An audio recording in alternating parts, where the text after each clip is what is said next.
see me because I'm having a hard time playing back my own video and my first live malfunctioned. So let me know if you can see me. Let me know if you can hear me. Um, Hello, Chicago. Awesome. Yay. Thank you. Awesome. Yeah, I don't know what happened with the first live. If anybody was here, did you see my face? Because, like, I don't know what I pressed, and I must be turning into a boomer now because I was so confused by what went on with my 5 p.m. live. I had to start over again. I restarted my phone. I don't know how to use technology anymore. I'm getting old, guys. My body's falling apart. It's cool, though, because I am finally aging into the old soul that people have commented I had ever since I was in my teenage years. So, yeah. Yeah, it was my phone screen. I don't know how I like live streamed my phone screen. It was really weird. Um, so you were seeing exactly what I was seeing. So I guess I pressed like a screen share live, which I didn't even know that was an option. But cool. I'm glad you're here. I parboiled some pork liver. I don't know if I'm supposed to be having organ meat, but I do have a lot of freezer farmers market organ stuff that I wanted to cook through, and I'll give you a little bit of medical updates as I'm cooking. But I went out and bought some onions, not a great price, $2 for a 2-pound package. Everything's getting more expensive, as I'm sure you've noticed.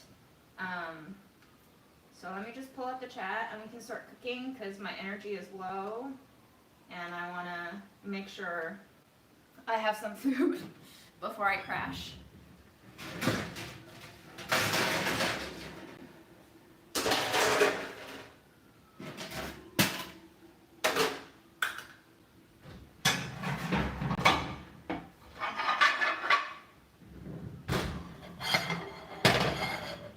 Okay, so I'm going to turn my oven on first thing. It's actually quite nice today. And I'm going to start by just throwing some pumpkin seeds to toast in there. And hopefully by the time this toasts, we'll have been preheated. And then we can cook all our other things.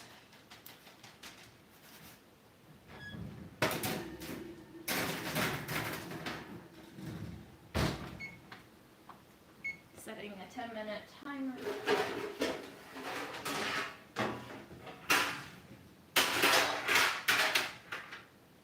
I'm also going to throw some peanuts.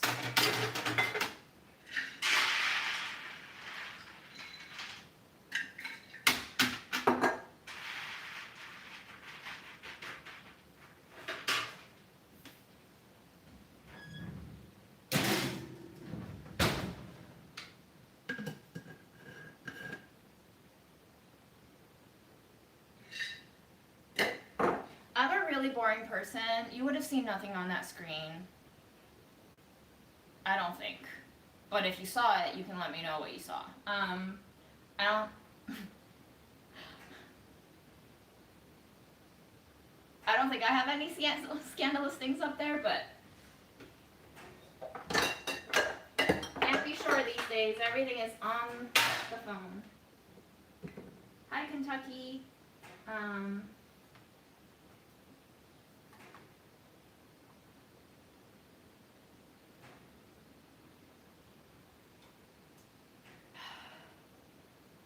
Alright. Sorry, I'm trying to do too many things at once. I'm going to change my music, first of all, to my release radar. Oh, never mind. I listened to all of it. Never mind. I'm going to go to my day list then. Lo-fi chill Saturday evening. Sounds great. Okay. Whew. And then I'm going to read up on some comments. Onion in California, also very expensive. Okay. Michael, I'm glad my content brings you comfort. Happy to hear. Hello, Sarah. I don't know which Sarah, but hello, Sarah. your first live in over a year. Welcome back. I'm really sick. We can catch up in a minute. Karen, your brother got diagnosed with heart problems. Pickle juice. Yeah, that's a lot of sodium. By the way, guys, if you have COVID or long COVID, I just read the study that there is a medicine used for diabetes treatment that is really effective in reducing your viral load symptoms as well as reducing your risk for long COVID. And that medication is called metformin. I don't know if I'm saying it right, but METFORMIN. If you could get your hands on some, maybe get it just in case you get COVID.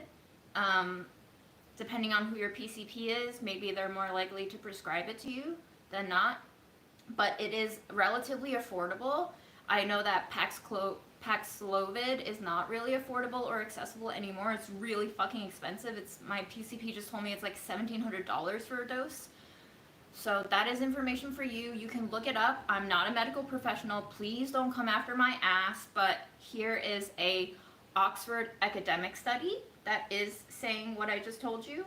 It's not like a cure, but it has been shown to reduce odds of hospitalization and death through 28 days by 58%.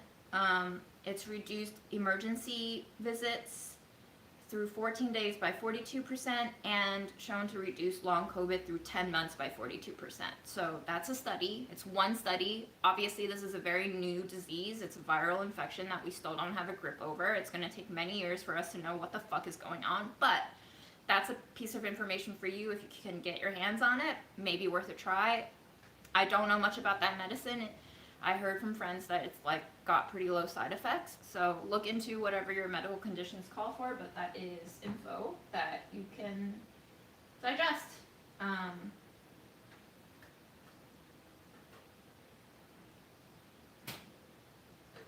You're at a concert? Go enjoy your concert. Shoot. Sade and Enya. You know what? I like Enya. I don't know how I feel about Sade. Obviously beautiful voice.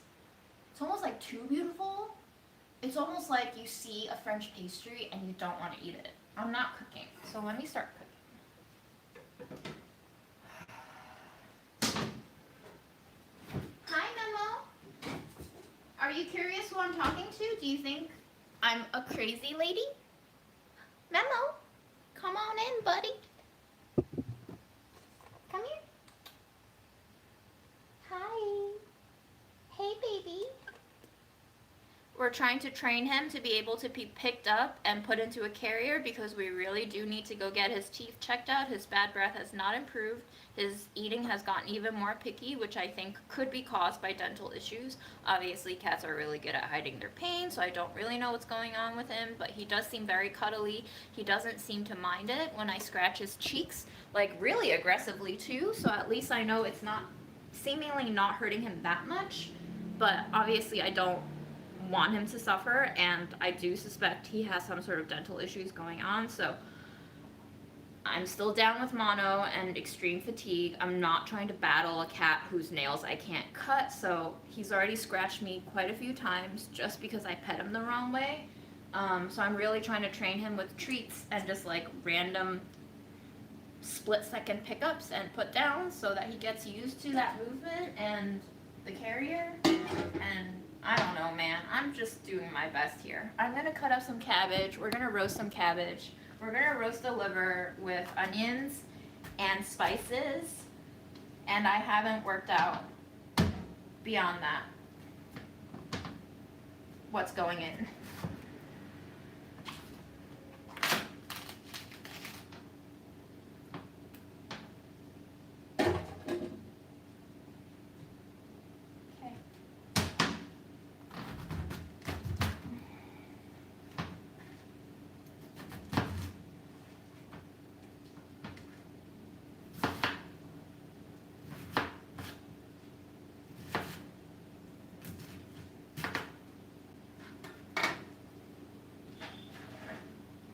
I'm really not going to use my fancy olive oil on roasting.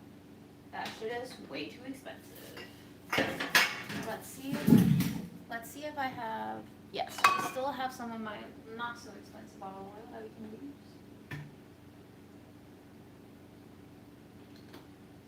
use. Is everyone feeling more poor these days?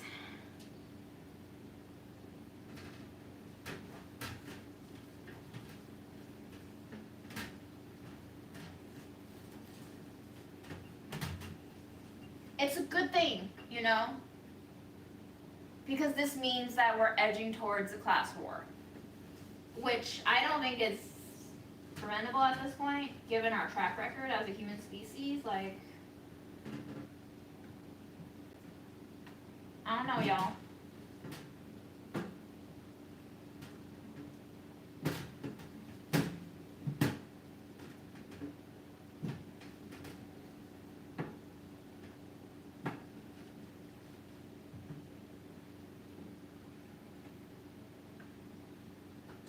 It don't gotta be this way, but I think they gotta be this way. Sad. Sad but true.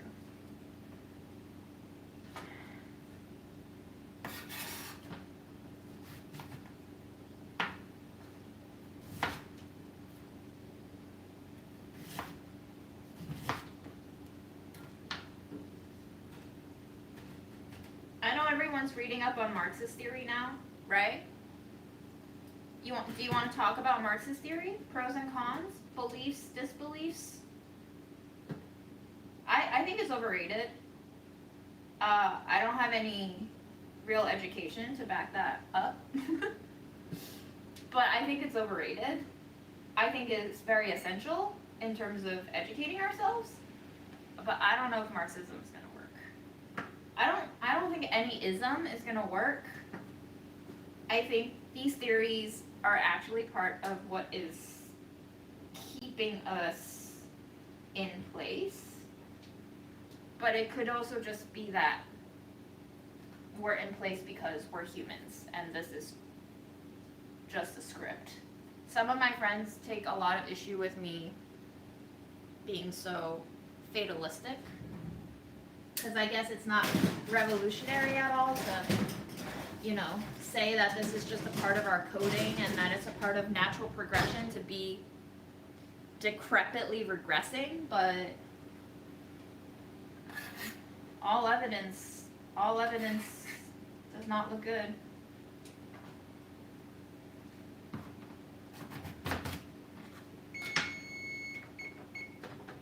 Adding 5 more minutes onto the timer.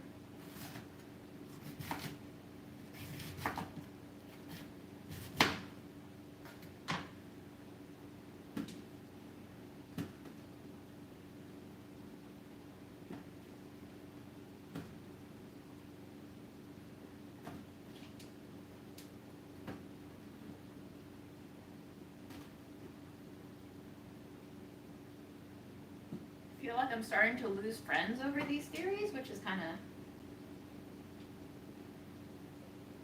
I don't know how I feel about it, but whatever. I guess it's getting to that point of society where we're all just desperate to find a solution. And when your friends don't agree, they're like, what the fuck do you mean you don't agree? I get it.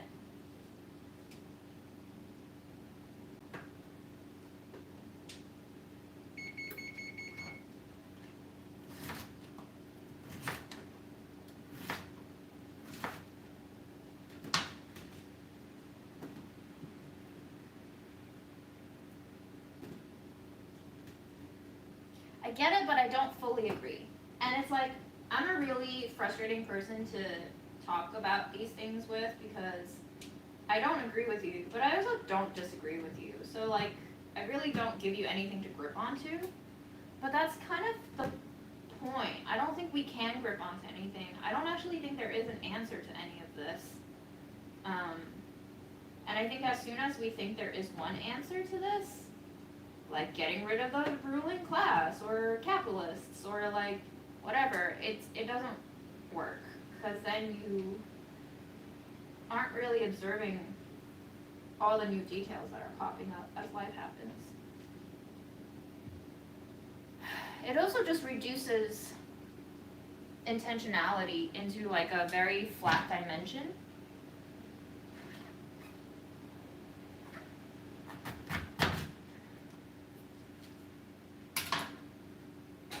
But I don't know what I'm talking about, so don't listen to me.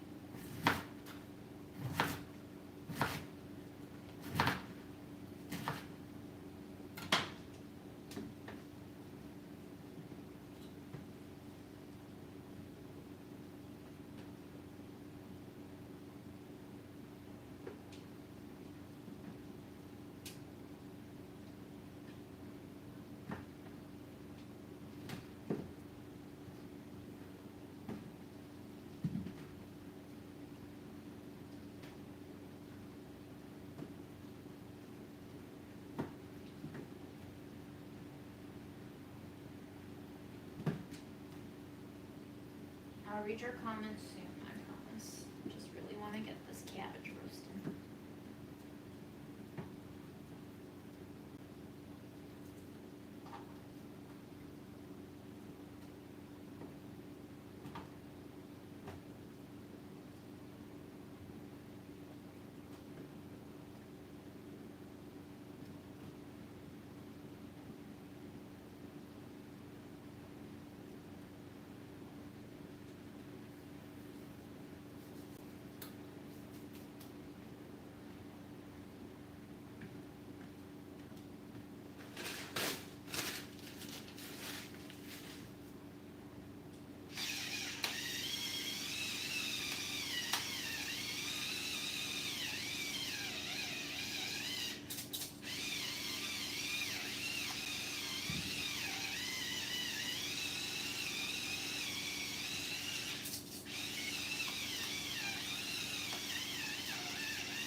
Here's a pepita that escaped.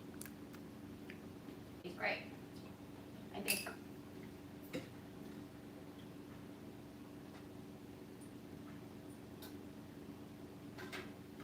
I do not use escarole. I find it bitter. It is not among my preferred lettuces.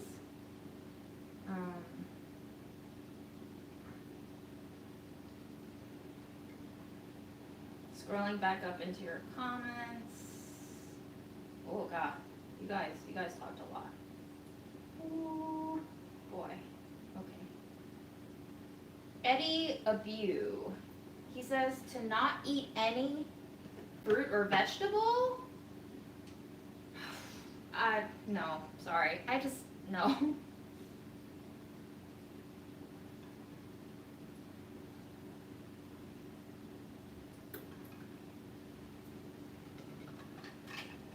I feel like there's a hidden agenda there.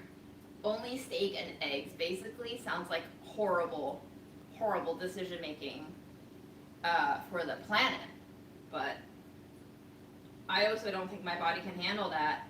If you give only steak and eggs to someone with kidney disease, you'll probably kill them. So I don't know about what illnesses these people are dealing with, but I have kidney disease as one of my multiple component illnesses right now, so that's not going to happen.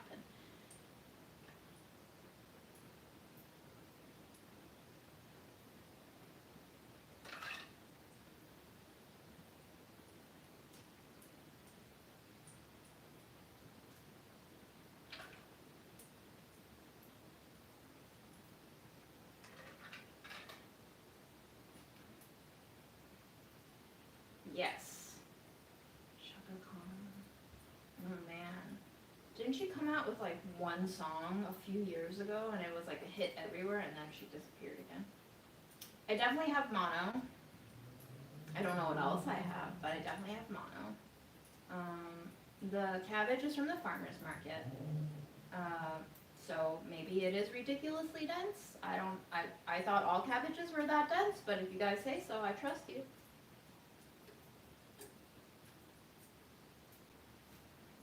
I think roast cabbage is one of those things where you just set it at an oven temperature and you let it cook until it's done.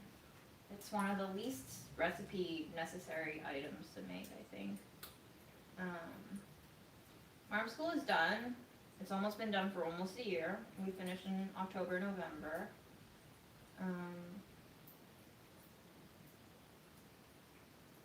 The UK is getting better, riots and stabbings aside. That's a good bit.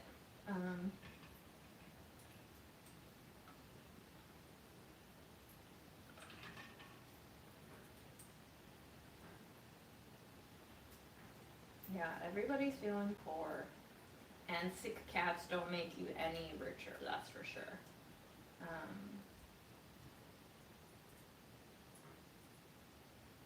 You guys can't hear me? Is it just, I've never been told they can't hear me. I've always been told that I talk too loud. You let me know if you can hear me. Do I have to like stand really close to you?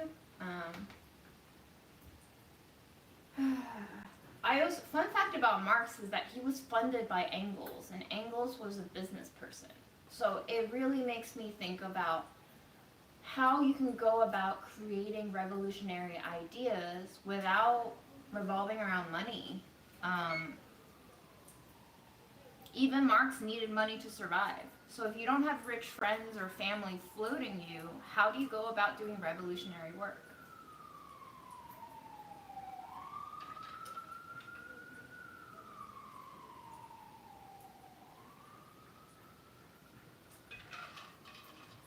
Yeah, Stevie, building community, being understood among fellow other human beings. I have a hard time even being understood by my friends. So I can't imagine the types of practice, endurance, dedication, and like initiative, just like instinctual desire to want to understand other people. Like we need to train for that. No one is ready to do that kind of labor. That is labor too. I'm probably not ready either. I get tired of friends too, so who am I to say anything?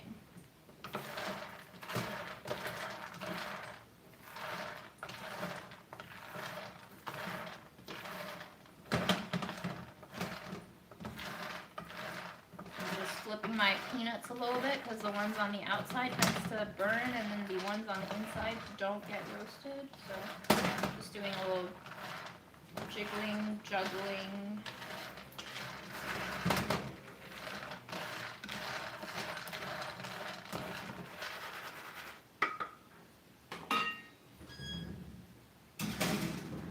Alright, I'll set it for 3 more minutes.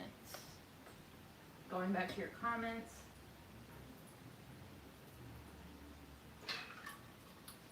Travels with Blind King says, yeah, I'm a historian and regressing is just part of it. Comes in cycles and we're in the shitty part of one. My dad actually has this theory that every nation goes through cycles of 60 to 80 years. And every 60 to 80 years, it goes through like a baptism or a bloodletting or something. So that's fascinating.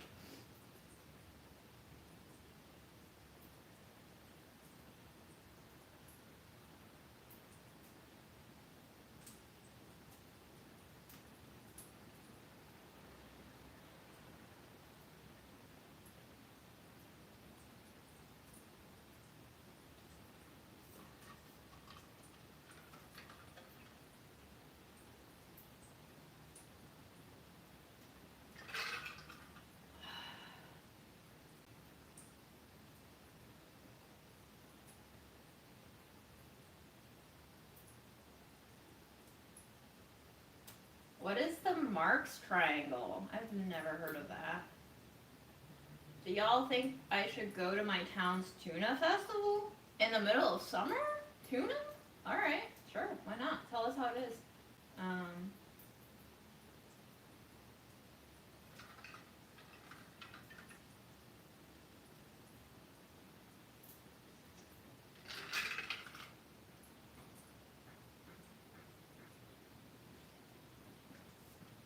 Can you hear me better now?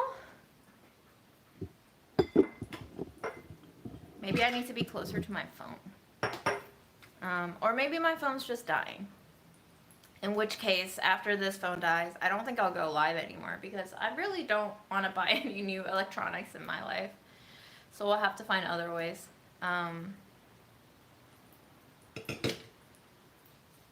Okay, next thing I'm going to do is wash my onions and cut them and roast.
one food video. I think it was Kenji's maybe. I don't know. Someone was talking about peeling like the layer underneath the peel of the onion because that layer is always tough. And at the time I was like, oh, of course. But then isn't this just so wasteful?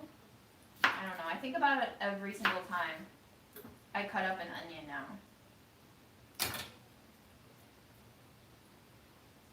But I guess it doesn't matter. I guess nothing matters that much.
Sometimes I have to look at the phone just in case the live ended and I had no idea. And then I would just be chopping onions for 10 minutes with no one watching. Which would not be the worst thing in the world, but it would kind of defeat the purpose of having a live, I suppose.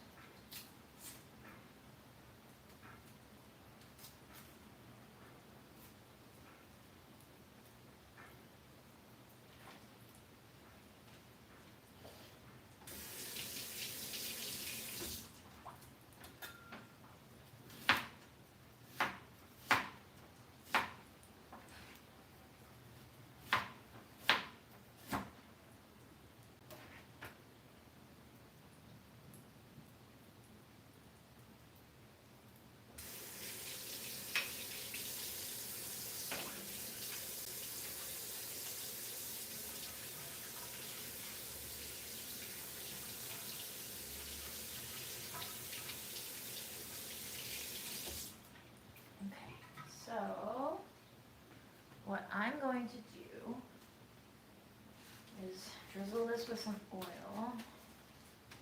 After I put my pumpkin seeds away,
mixture of coriander, white pepper, a little bit of onion powder that kind of clumped. So I'm trying to grind it down in there. And some black peppercorns as well. I'm adding in a little bit of tomato powder. And the first blend had a little bit of herbs in it. It's like a Italian seasoning. And then the second reddish spice blend that you saw me put on was like a Creole seasoning. Guess you can't see that well. Sorry. And I'm thinking after this roast in the oven, I'm going to toss it in my Filipino ketchup. Just to kind of give it like a sticky coating. But I don't want it to really caramelize too much in the oven and make a mess for me to clean up later. So I'm going to do it after it finishes roasting.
More minutes on the cabbage, and then we can take it out and flip it and reverse it. Oh boy, okay.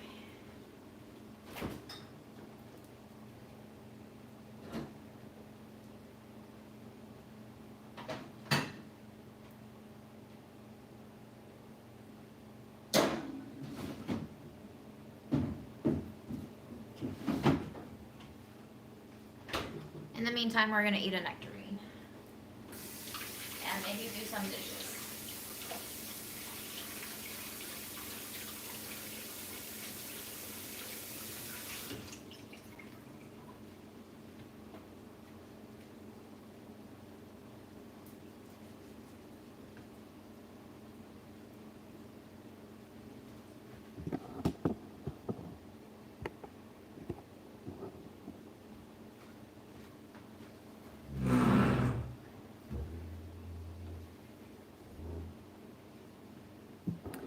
So, I don't know if you were following on the saga of like maybe 2 months ago, I got an email from my management company saying that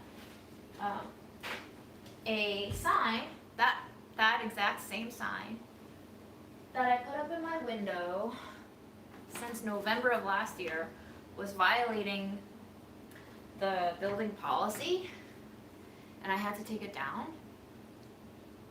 And those emails from management were the fastest emails I've ever gotten replies from. The answers came within 24 to 48 hours max. I sent out another email at the beginning of the week saying, hey, one of my keys to the lobby door doesn't work. And still no replies. In case we wanted reminders of where the interests lie in society right now.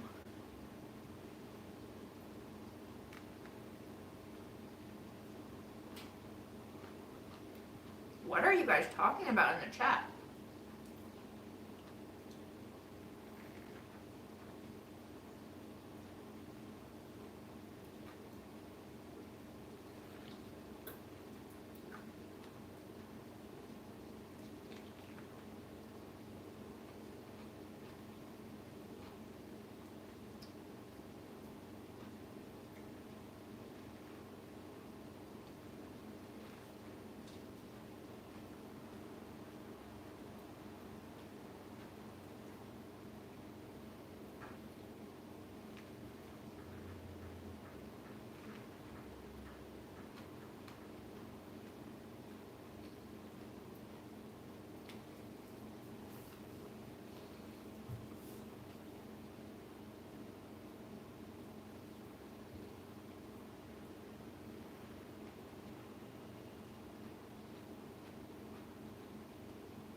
It's pretty good.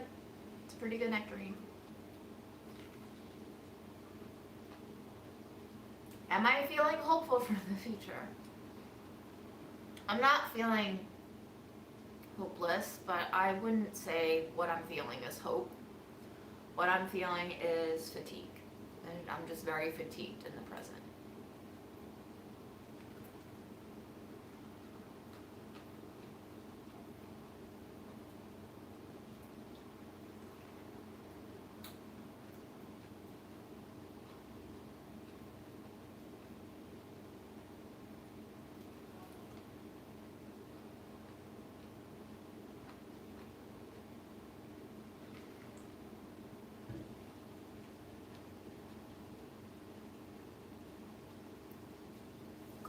Gloria ordered the origin blends from Burlap and Barrel. Which one's your favorite? Have you tried them yet? I hope you got the Burberry. It is, I think, maybe our latest. And also, I just like sprinkling it onto chips, and then it makes my fingers turn a deep brick red from all the dust. Kind of like Cheetos.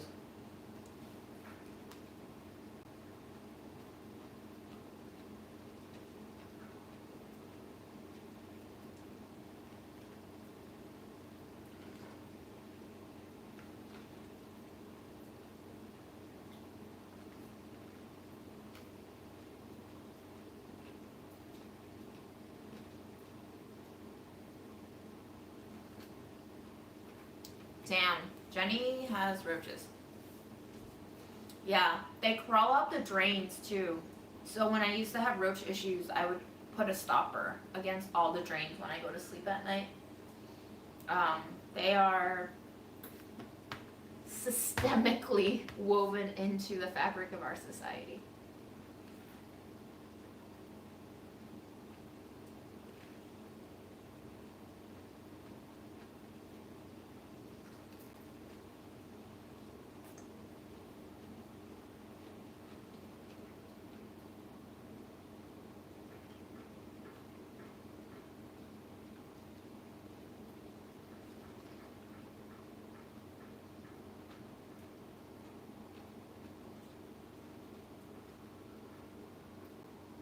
Wait, Jenny, what were you saying that is so freaking bogus too? Sorry, I'm catching on all the chat because I'm very behind and very slow. Hello, Knoxville.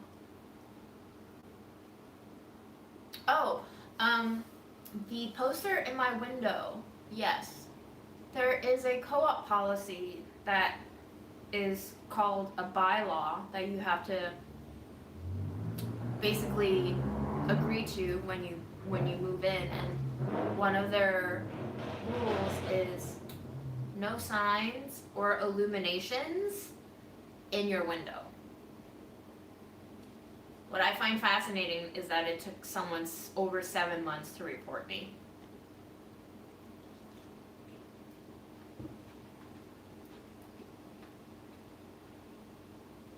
Like, it wasn't immediate. So, I don't know who decided to take a stroll one day and saw my window from the opposite side of the street and was like, that sign's gotta go. And they also knew which unit it was from the outside, because nobody's been inside my unit that is from the building. Which is making me think that it's either a very long time resident who's figured out the floor plans from outside of the building, or it's someone on the board, which is why I didn't decide to like fight him. Because I figured someone in pretty high power has it out for me. Otherwise, management wouldn't have sent out that email with like such urgency and insistence that I take it down. And knowing that management never answers any emails regarding real matters that need fixing, I know that this probably had like a insider political pull. So.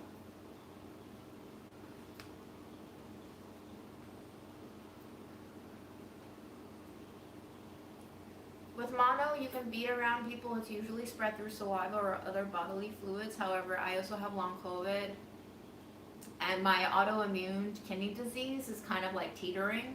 Basically, every time my body suffers an infection or inflammation of any sort, and it makes my immune system react, it also opens up the possibility that my immune system overreacts and triggers my autoimmune disease. So right now, I don't want to be outside close to people unmasked. I don't want to be inside close to people masked because nobody's masking.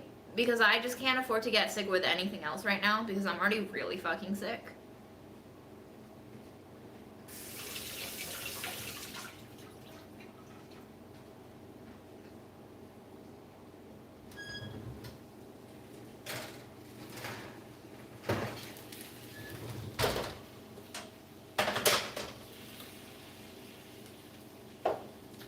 But yes, in non-pandemic times, as long as you're not sharing saliva, you know, like sharing drinks, eating food that the other person has bitten, you probably won't get mono. But a reminder that we are still in a pandemic and nobody cares about it because policy doesn't care about it because we need production to continue at all costs. So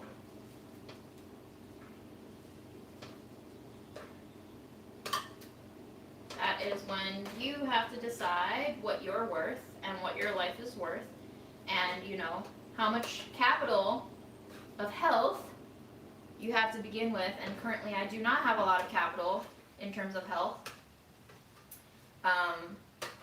and so I'm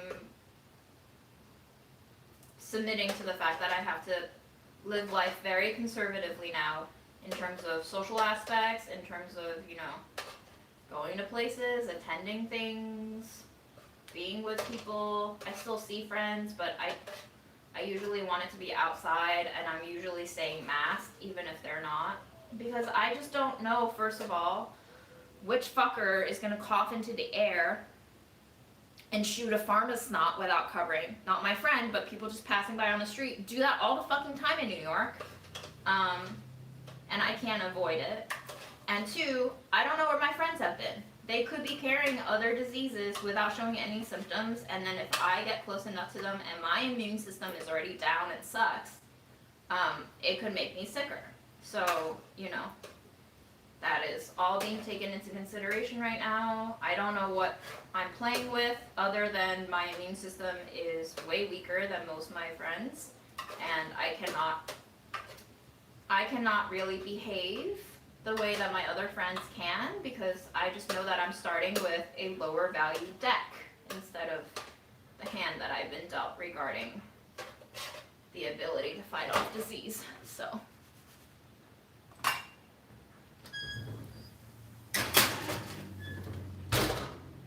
people are gross, man. People are so fucking gross. And I can't be trusted to trust myself and their decisions. I'm feeling a little bit better. My fever is still in and out. My temperature can fluctuate between like 98.2 to 102, like 100.2 on any given day, just throughout the day. I still have very low energy. As you can see, I stand for 5 minutes max and I have to sit down. I have to pace myself. If I can make it out 3 times a week just to go to the library, which is a 12-minute walk away, that is more activity than I've done in the past 6 weeks. So this week I've gone out twice. tomorrow I'll probably go out to the farmer's market. I'm trying to like ease my activity levels back up, but I've also suffered post-exertional malaise where I just did 10 minutes of body weight exercise, like real chill stuff. A reminder that I used to be pretty active and go to the gym like 5-6 days a week with weights and stuff, and now I can't. I haven't been doing any weights, but the one day that I decided to do 10 minutes of body weight exercise, broken up into 2-minute segments. Next 2 days I was out. So I'm just trying to not like exacerbate my body's low storage of energy. I saw a documentary on chronic fatigue syndrome, and basically this is happening to a lot of people with long COVID. The mechanics of chronic fatigue syndrome is such that your cells' mitochondria don't work as well anymore. Your cells are basically not as oxygenated as they could be, as they should be, to allow you to function normally. And so when your cells don't get oxygen, they can't really manufacture energy.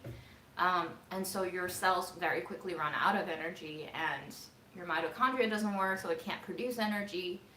And so when you're pushing yourself to use energy that you don't have, your body's gonna have to like lag to recover from that exertion. So I'm just trying to be really patient and soft with myself. You know, I have had friends, meaning well, encourage me to be more active, but like when you're going through it, there's just really no energy some days to do anything. So do what you can, and if you can't, then you can't. Everybody's situation is different, and it does feel awful to feel like I can't be a normal human being. And it makes me feel a little bit more awful every time a friend is like, you should just be more active. And I'm like crying inside thinking, yeah, I want to be. I don't want to be a slob. I can feel my muscles sinking back into non-existence. But I don't want to break my body, and I also can't move right now. I don't really get out of bed until 10:30 to 12 on some mornings, because I can wake up, but I can't find the energy to get out of bed. So that is what's been happening to me over the past month. Thankfully, the weather here in New York has calmed down from our heat wave that had happened when I just started experiencing all of these symptoms. So I have been feeling better, but a lot of it is just kind of acclimating to the state of my body and mentally finding peace within the disappointment of being kind of sort of disabled.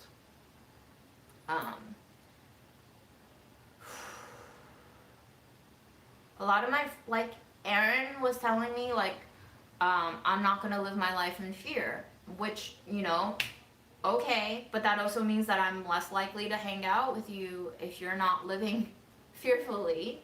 Because if you're gonna go to exercise classes every day, which he's been doing, and he's feeling really good about, you know, his health, his body, his daily routine, I'm happy for him.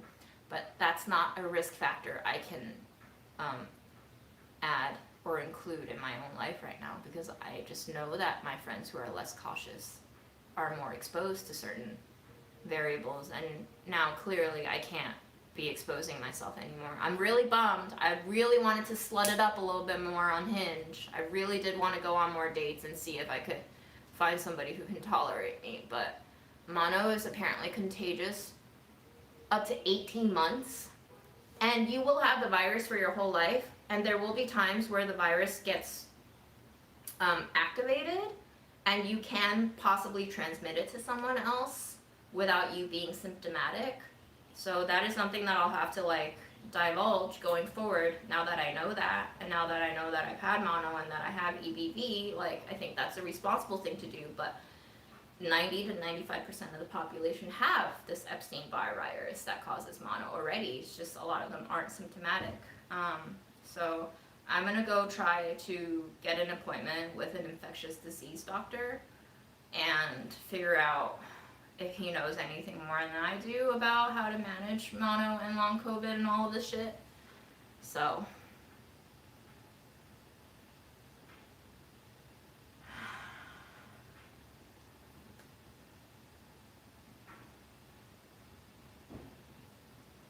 there's been a lot of people who are sick who tell me, oh, it's not COVID. But I'm just like, you're still sick, and I can't get sick right now. So thank you for telling me, but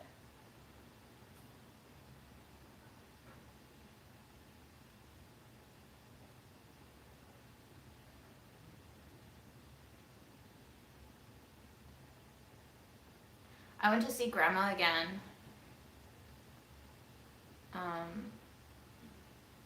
Friday, yesterday. I saw her the Friday before too, but she wasn't as conscious. This Friday she was more conscious. She's eating more now.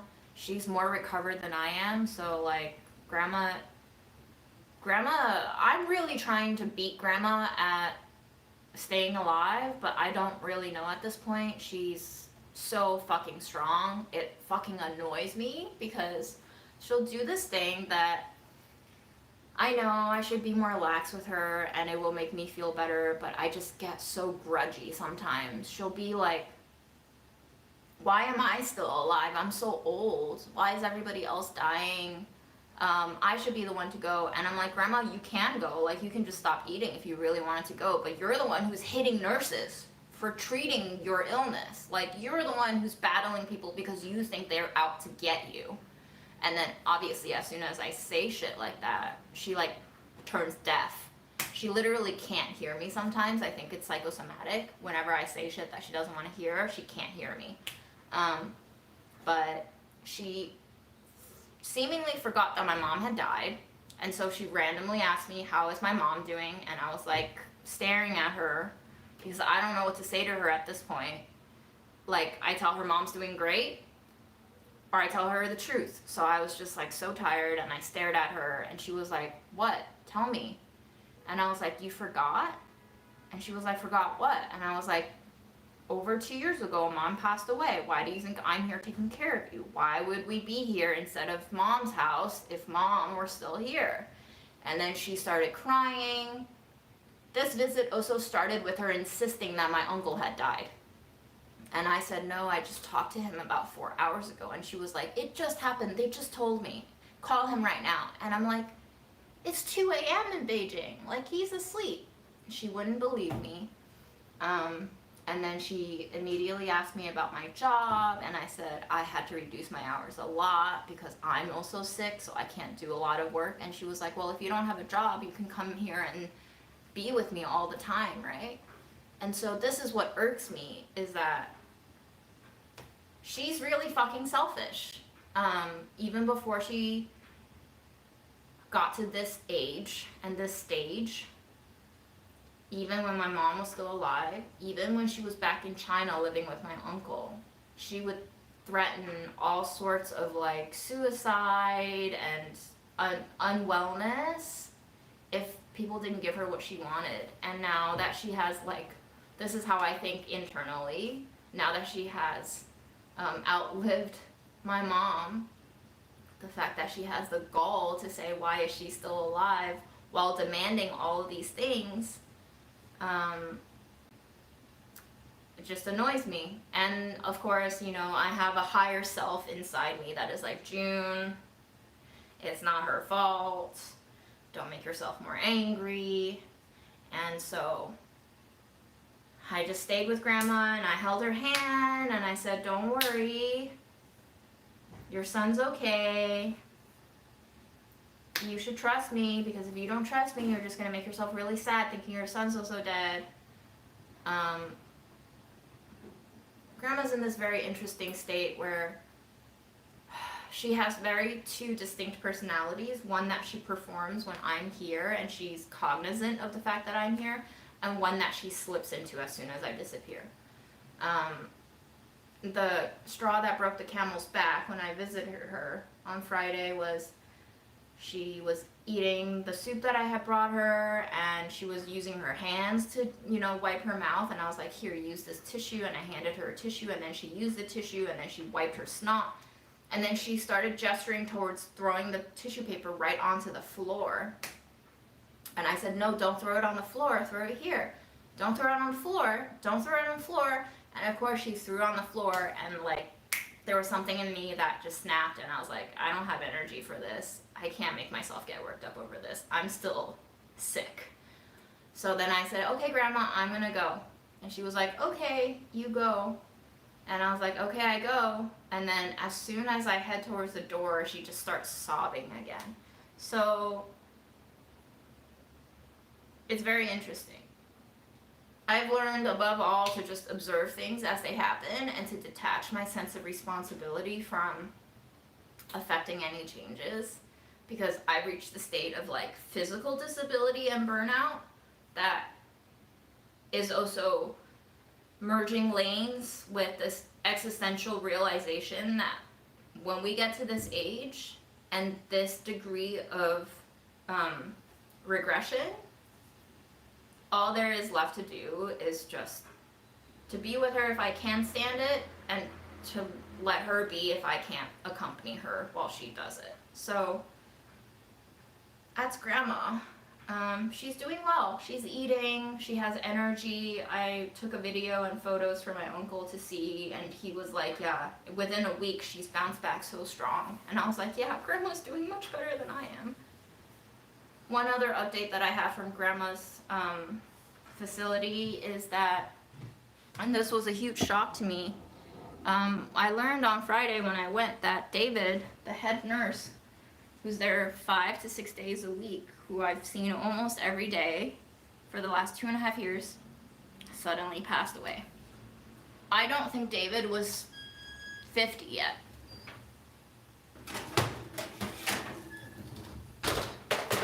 I don't know what happened. I don't have details. I'm just shocked. I went, and one of the nurses who recognized me was like so happy to see me. She was like, I was wondering where you were. Every day I would peer out the window to see if you were coming. And then she was like, David passed away. And I was like, David? And she was like, David. And God, I'm going to be thinking about this for a while. It's not like I knew David, but he was such a caring person, and he basically, every time I had a request for Grandma, no matter how busy he was, he would always try to fulfill it ASAP. Whether it was finding diapers for her because she ran out and she needed unexplained bundles of it on backup, or if she just wanted a nutritional shake, he was always there.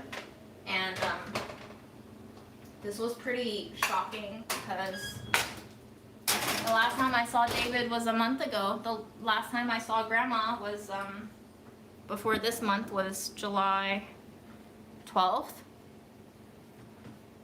And that was when I started feeling really sick. That was the day after I went to get my blood test. I didn't have my results yet, and I was starting to worry because I felt my heart race, and my headache was splitting. My pulse was like thumping. And so I was like, David, I don't have a blood pressure monitor at home. Would you mind taking my blood pressure for me? And he told me to sit down, and he hauled his equipment over, and he took my blood pressure, and he took my blood oxygen. And yeah, the numbers were a little bit high, but he like reassured me, and he said, it's okay. You're fine. You're too young. I remember the last time I talked to David, I was telling him about all these like symptoms I was having, and I was like, David, I think I'm like really sick. And he was like, you're way too young to be experiencing all of this. And I was like, I know, but here it is. And David was way too fucking young. And I know that he has 3 kids and a wife that he seemed to love very much. So it's just life, man.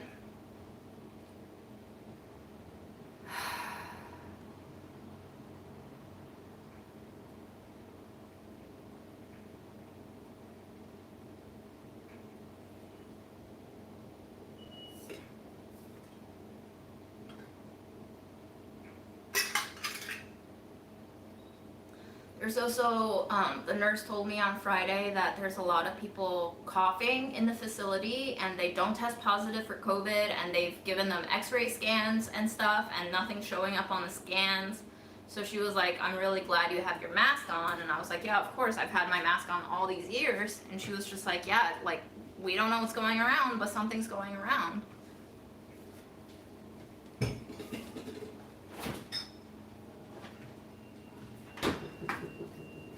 Reminder to stay hydrated, folks.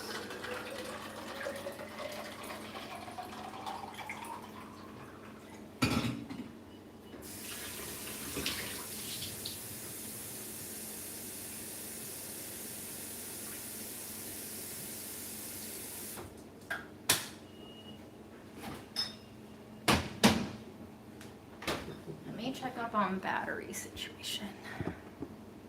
33%. Let me plug you in for now. Just because we never know.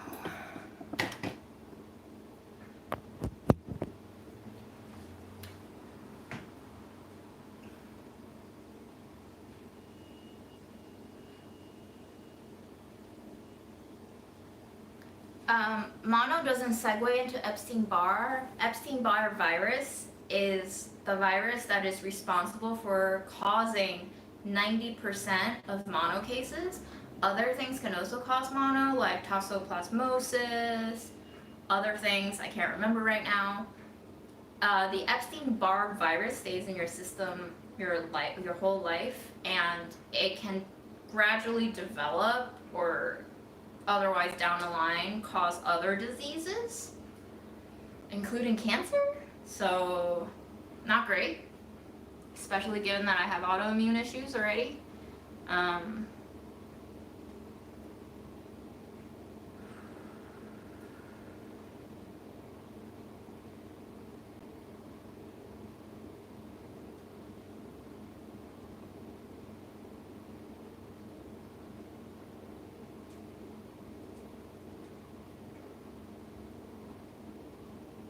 I think they said that the spike in New York City, at least for COVID, will probably continue through October.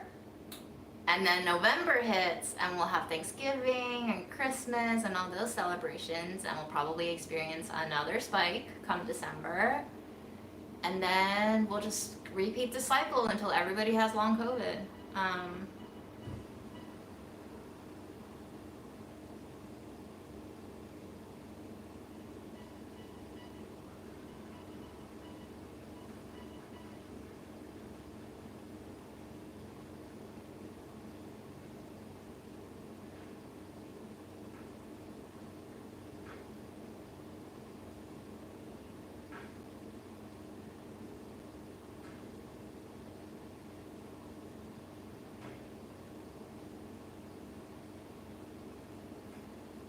Yeah, I don't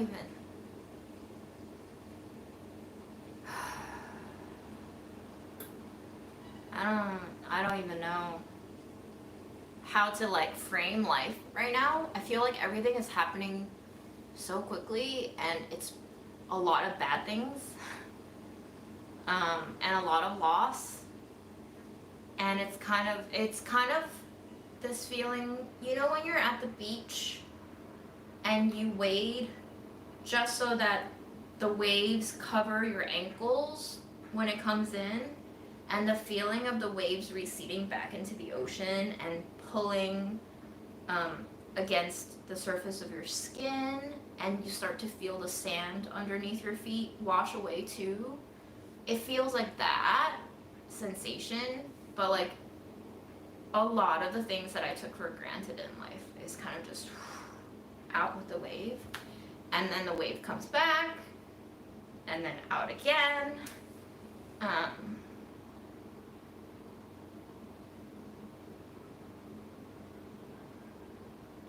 Yeah, maybe I should use a water filter at this point. I don't know. Every single testicle in that study had microplastics in it. I feel like it's too late. Honestly, I don't. Somebody asked me if I'm feeling hopeful or hopeless for the future. It's just like when I'm faced with something like, should I get a water filter? most of my brain is like, what are you trying to prevent from happening? Getting sick?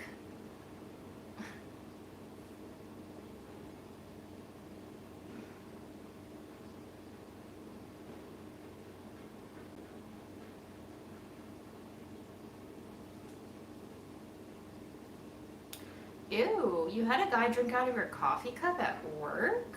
Oh, accidentally. I didn't read that last word. My reading speed is really slow too. Aaron is okay. He's really happy. He started working out almost every day of the week, so he feels really good physically. He feels better about his self-image, and I think he's gotten into like a really nice, healthy regimen and routine. And he seems happy for the most part. So.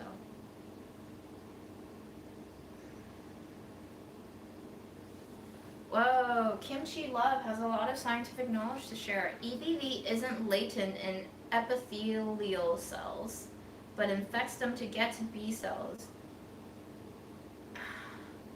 And when the virus is reactivated, it leaves the B cells. It goes to... Here's the other thing. I splurged on a blood test for myself. I got the EBV antibody test.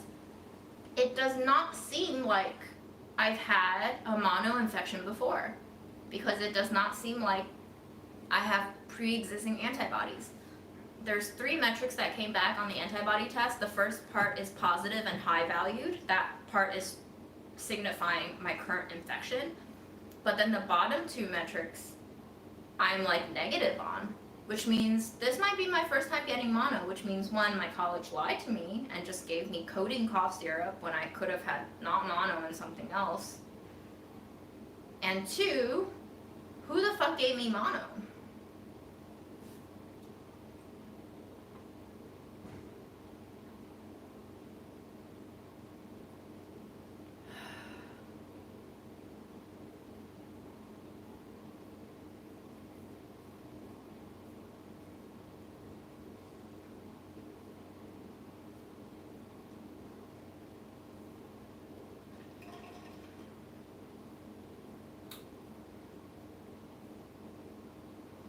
Eileen, you had cancer. Are you doing better now? Welcome back.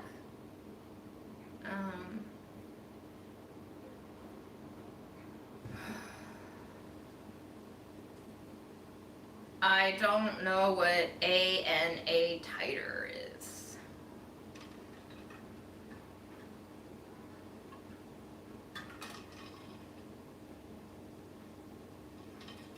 Alright, let's check up on our cabbage. I was debilitated. Ozomono was going around campus, so I assumed they just assumed it was mono.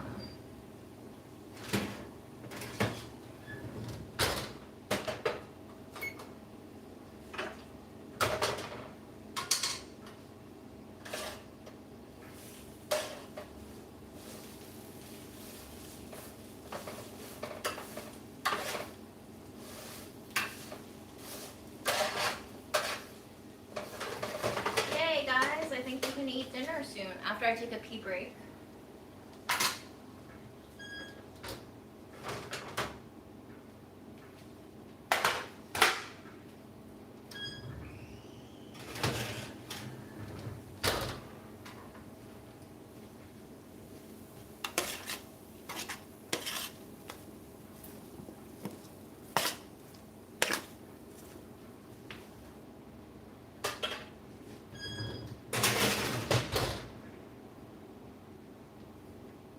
Okay, I'll be right back.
little bit of dishes first.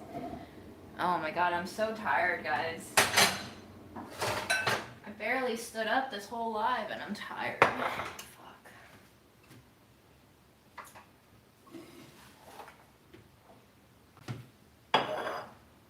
And the room's messier than ever before, which obviously feeds into the cycle of you feeling sick because your space is not clean or organized. It's just a feedback loop. It's also possible for mono to have up to like 2 months of latency, so it could be my ex. That's the most likely scenario from getting me mono. He was sick in April, and I didn't see him for like a week, and then he still had like a light cough going, so I definitely didn't kiss him or do any mono transmission, but I didn't know it was mono at the time, and I don't think he said it was COVID, so I just figured a cold. But it's very possible that I got infected in April, and then it took a couple of months for mono to explode. Right at the moment of grandma going into the ER, stressing me out, and my immune system weakening, because stress can do all sorts of disastrous things to your body. So that is my theory. I'm very surprised to know that apparently I don't have antibodies for mono, because I've always thought I had mono in college. But I don't know if it's better or worse that this is not a reactivation of pre-existing Epstein-Barr virus in my system.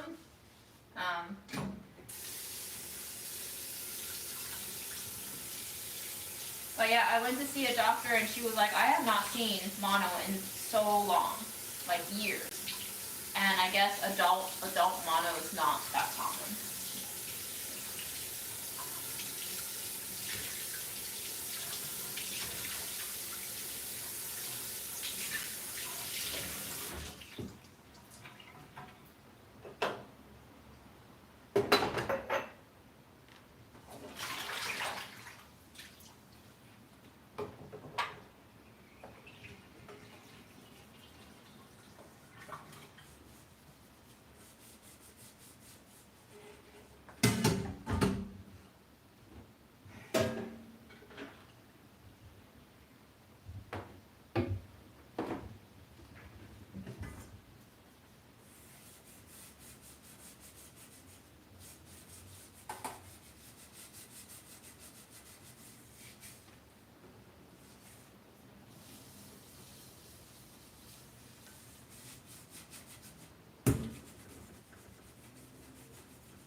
Let me sit and eat some peanuts first. I don't even want to eat the stuff right now because that requires even more finishing prep than I have energy for. I also want to read your comments. Oh, I don't know my ANA titer. I don't think I got a blood test for that. It's probably even more expensive um, than the EBV antibody. Yo, Dead Sea Life, your mono experience sounds fucking rough. Your flesh rotting from the inside out. I think the most death spiral moment I had was just every day for like 2 weeks. I kept getting woken up at 4 to 6 a.m. for about 2 hours. My brain would just be pulsing with this like headache that would take over my entire attention. I couldn't go back to sleep. And then I would be like, am I dying? Is this it? Am I hemorrhaging from the like, what is happening? And then obviously, I've been having a fever for over a month now, so that also doesn't feel good. It just kind of feels like it's 96 degrees outside all the time.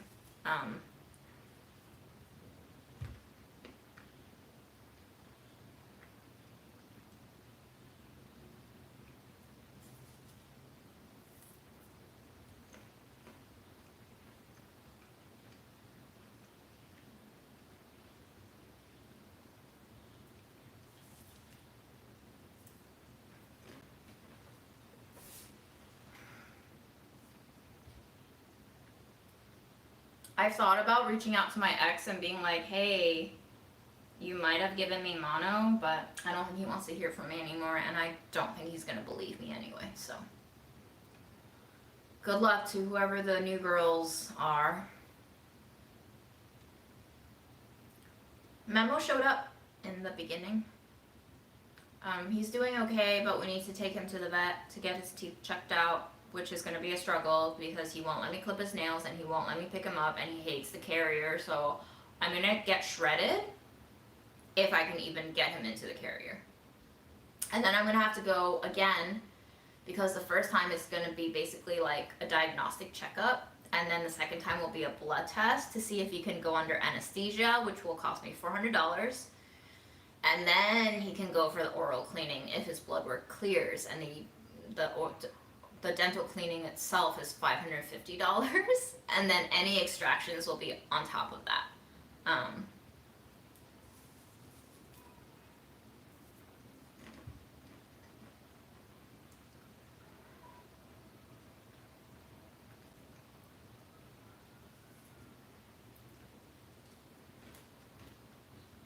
So everybody, I am your PSA for mono.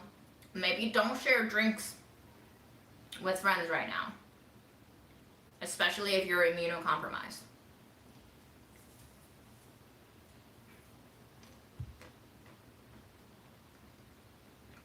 Yeah, my physician told me 3 to 6 months to get better from mono is average.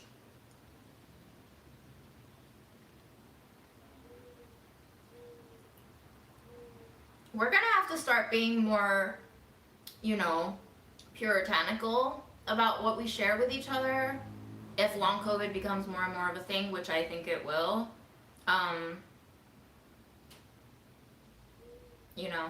think it just depends on what your bottom dollar is regarding how much health you have in the bank.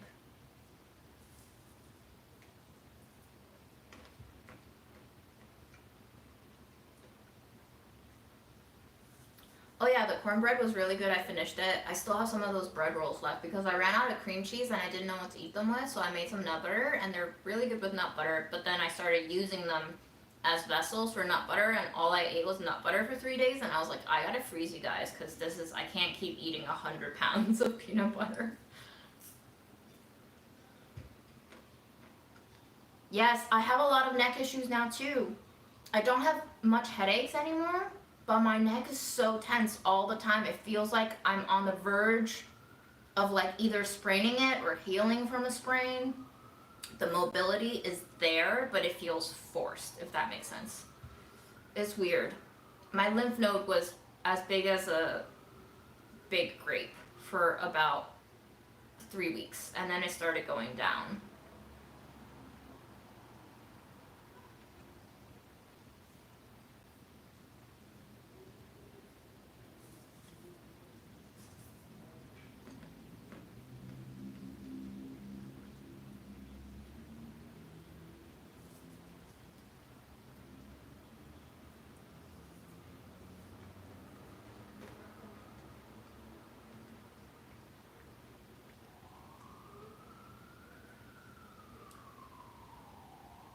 Hi, Anne Swaga. I don't know how to say your name.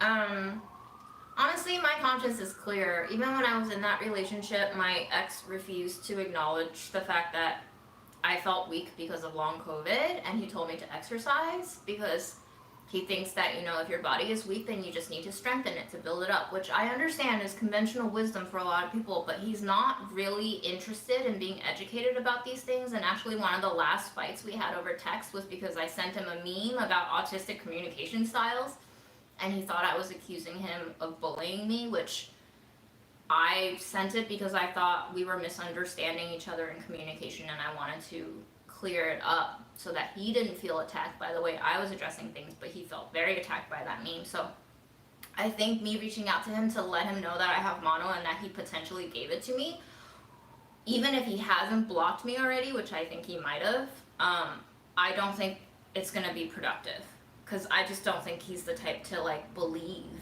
certain strains of knowledge or even,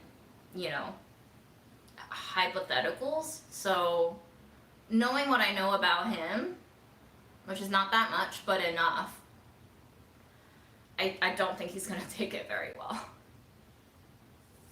But thank you for the advice.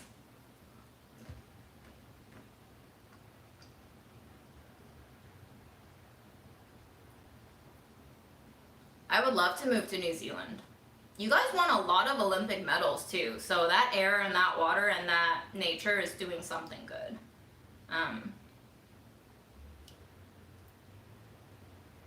I don't have pet insurance because Memo is 13 years old and I really don't think it's worth it.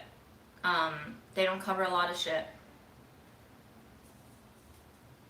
Memo doesn't like the tiger food. He's very picky. We have moved on to this.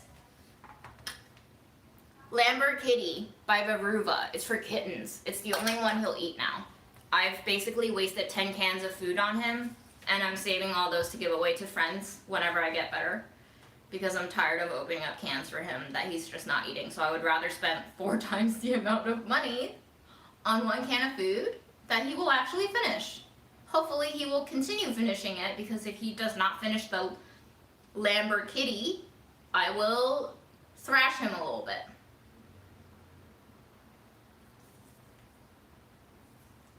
Oh, peanuts will carry mold. Ay, ay, ay.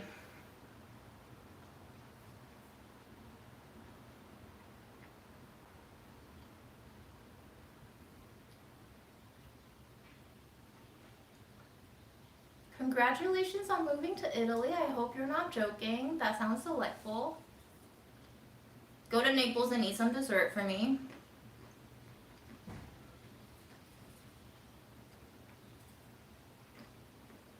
I have not heard of Dave's brand, but I will reach out to you when time comes for me to switch up the food. All right, let's season the liver while it's hot so it can absorb the flavors better.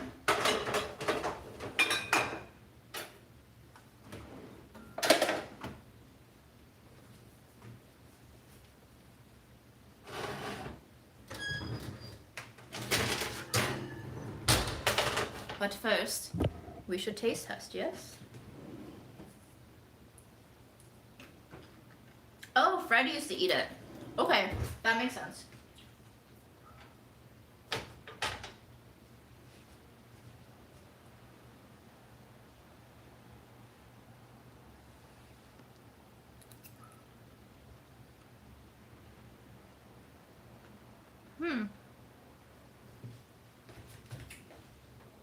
We'll definitely need this ketchup. That is for sure. Very livery.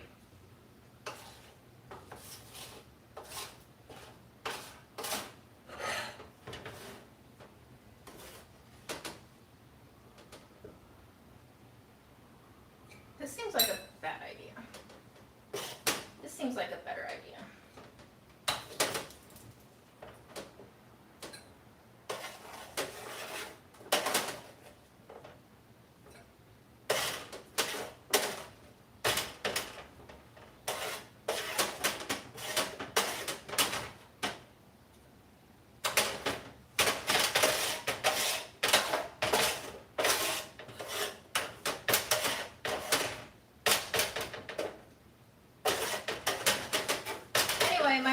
relationship basically taught me that, one, my physical abilities do not match up to my peers, so I cannot treat myself like I treat my peers or expect myself to perform the way that my peers perform and move through life. Secondarily, I cannot be in a relationship with someone who does not take COVID seriously anymore, because I will die. I will probably get killed if I get into a relationship with someone else who is not as COVID conscious. So that limits my dating pool even more. But if anybody knows a COVID conscious Aquarius who's single and might like to date me, let me know. I don't know why, but I have this idea that an Aquarius would be the perfect amount of weird for me. All of the internet memes, when it deals with horoscopes, Aquarius is always like the oddball, but like the cool oddball. So I've been fantasizing about dating an Aquarius.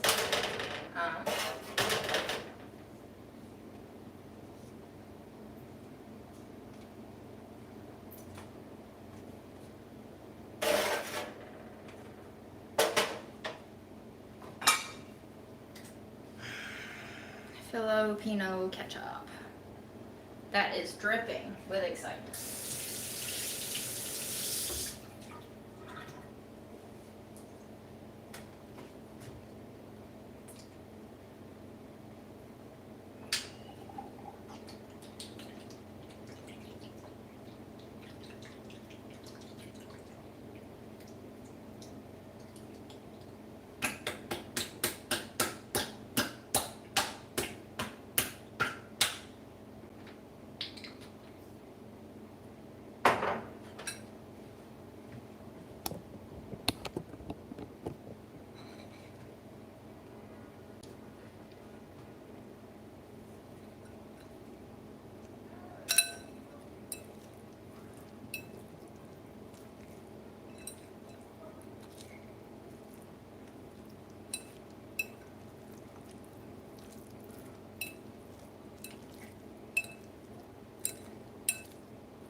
Much better. Yum.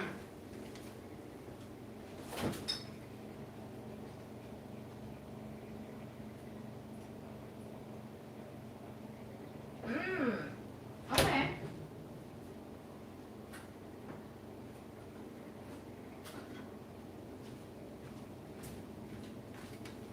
I'm gonna add a little hot paprika and smoked paprika.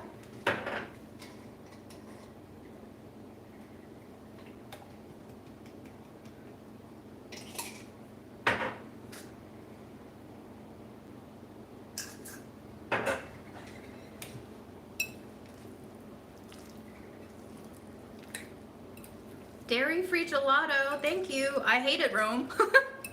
Out of all the Italian cities I visited, I felt so unwelcome in Rome, but it makes sense. They get inundated with tourists. But I'm very excited for you. All of the Virgos in my life have been like very level and trustworthy and reliable and dependable. So props to Virgos. You guys have your shit together, I think. At least it looks like you have your shit together, which is more than half the battle, I think.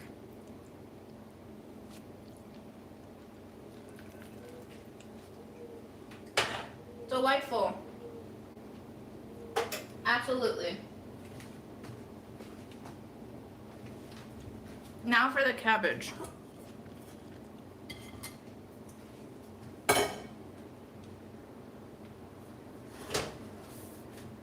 Let's taste it first.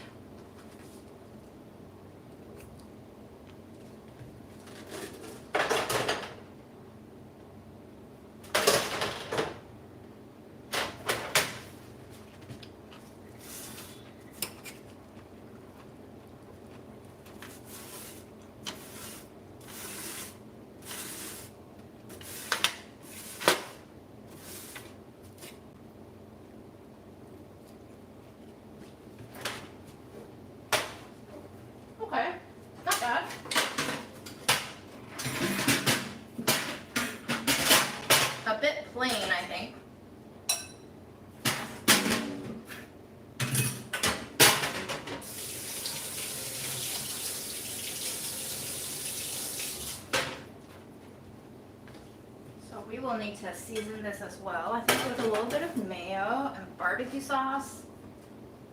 I have been on a barbecue sauce high chase lately.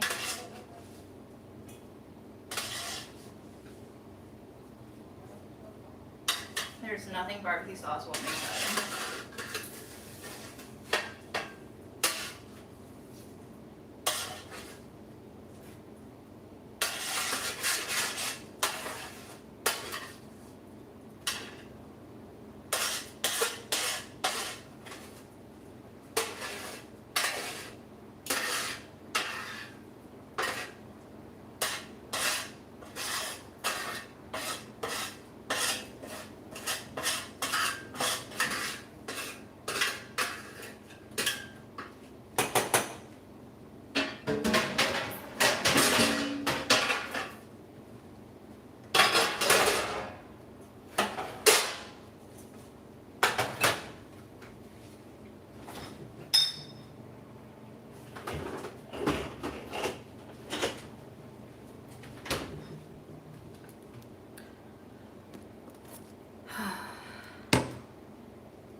I don't even know the back catalog of how there was. I think the first. Oh God.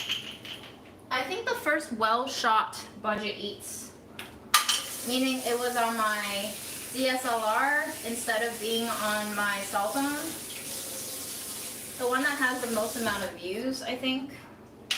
That one had cabbage in it because I remember I made okonomiyaki, which honestly kind of looked like this when I finished plating it.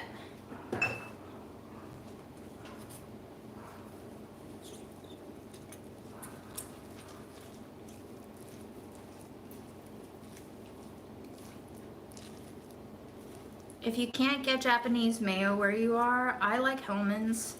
Just add a little bit of sugar and MSG to it and see what happens.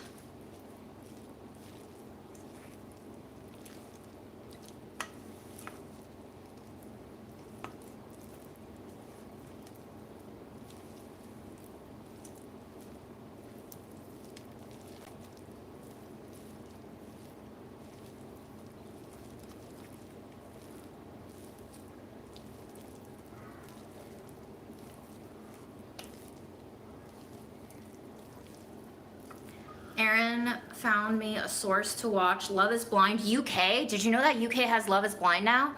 I think there's one season out and I'm so excited to binge it. I haven't watched anything except long COVID or chronic fatigue syndrome documentaries and videos ever since I got sick. And I think I just need to like unplug my brain for a little bit before I fucking burn out even deeper than ever before. Never thought I would be outdoing myself on the burnout front, but life happens, you know? Life fucking happens. Holy white balance? I'm sorry, I didn't see what happened. I'm just trying to piss YouTube off with my Free Palestine song. Piss everybody who desires to be pissed off with these signs, because you know you don't gotta be pissed off.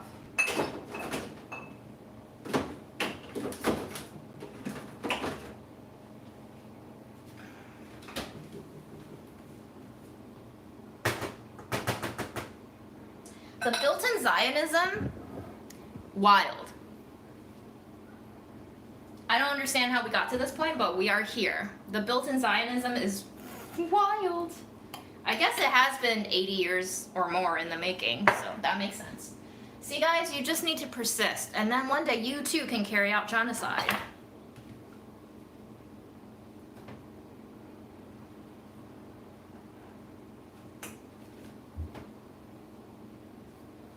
Fuck it, I'm not even gonna put this in bowls, we're just gonna eat it like this, okay? Sorry.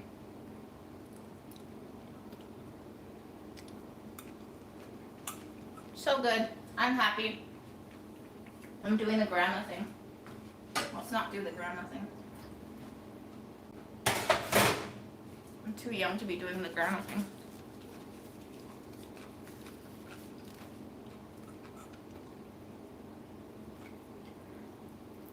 Love is Blind is one of my favorite reality dating shows for sure. The other one being Perfect Match, I honestly really enjoyed it. I tried to get my ex to watch it with me and he was just like not having it, and I was like, all right, you do you, girl. Maybe that should be my metric. Can you enjoy the same reality TV shows that I do for the same reasons that I do? Because, you know, some people like trash TV, but I don't think they like it for the same reasons as other people do. All right, we're gonna go in with a bite of cabbage, a bite of onions, and a bite of liver. Can we do it? Mm-hmm.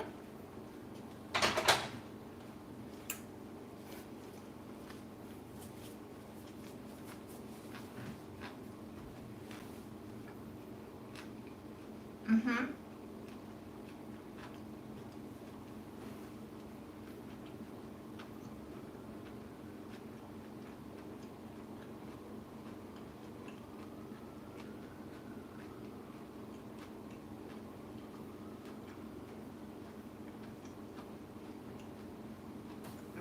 Yum. That was a good combo.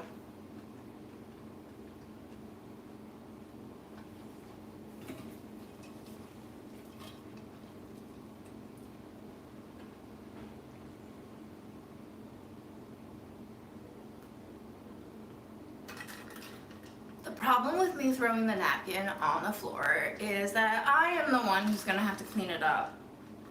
Not nurses. Not my granddaughter. And you know Memo sure as hell won't do that.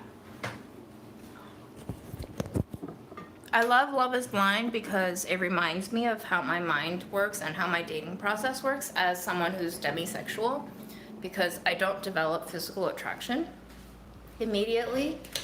So the first thing to develop for me is always the emotional bond, which is what people in Love is Blind do.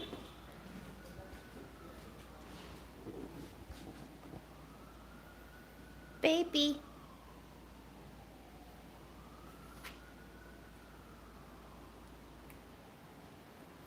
Hi. You enjoying life? Nice view? Nice expensive bed? You get half of the bed, as is just. All right, folks. Thank you so much for joining us today. And I hope I will be not sicker by the time I see you next. I'm not even thinking about getting better. I just don't want to be sicker. Because the health slide over the last 2 years has been crazy. So a reminder for you all to fucking take care of yourselves and your friends by telling people who sneeze and cough without covering that. Well, insert your words of choice. I won't feed you words. But that's all. Thank you for tuning in and keeping me company.